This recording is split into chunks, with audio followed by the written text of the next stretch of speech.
सकाळी रिकाम्या पोटी आवळा पाणी पिण्याचे फायदे. सकाळी रिकाम्या पोटी आवळ्याचे पाणी आमला वॉटर पिणे आरोग्यासाठी खूप फायदेशीर मानले जाते. आवळा म्हणजे हा व्हिटॅमिन सी आणि अँटीऑक्सिडंटने भरलेला असतो. मुख्य फायदे. पहिलं, रोगप्रतिकारक शक्ती वाढते. आवळ्यात भरपूर व्हिटॅमिन सी असल्यामुळे शरीराची इम्युनिटी मजबूत होते आणि सर्दी खोकल्यापासून संरक्षण मिळते.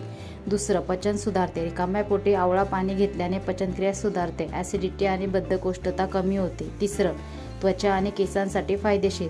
आवळा अँटीऑक्सिडंटमुळे त्वचा उजळते आणि केस गळणे कमी होण्यास मदत होते. चौथं, वजन कमी करण्यास मदत. मेटाबॉलिझम वाढून फॅट बर्निंगला मदत होते, त्यामुळे वजन कमी करण्यास उपयोगी ठरू शकते. पाचवं, डिटॉक्सिफिकेशन. शरीरातील टॉक्सिन्स बाहेर काढण्यास मदत करते आणि लिव्हर हेल्दी ठेवते. सहावं, रक्तातील साखर नियंत्रित ठेवते. आवळा पाणी नियमित घेतल्यास शुगर लेवल नियंत्रित राहण्यास मदत होते. कसे बनवावे? 1-2 ताजे आवळे बारीक करून पाण्यात मिसळा किंवा 1 चमचा आवळा पावडर कोमट पाण्यात घ्या. सकाळी रिकाम्या पोटी घ्या. लक्षात ठेवा, जास्त प्रमाणात घेऊ नका. 1 ग्लास पुरेसा आहे. जर तुम्हाला ॲसिडिटी किंवा पोटासंबंधी त्रास असेल तर डॉक्टरांचा सल्ला घ्या आणि व्हिडिओ आवडल्यास चॅनलला नक्की सबस्क्राईब करा.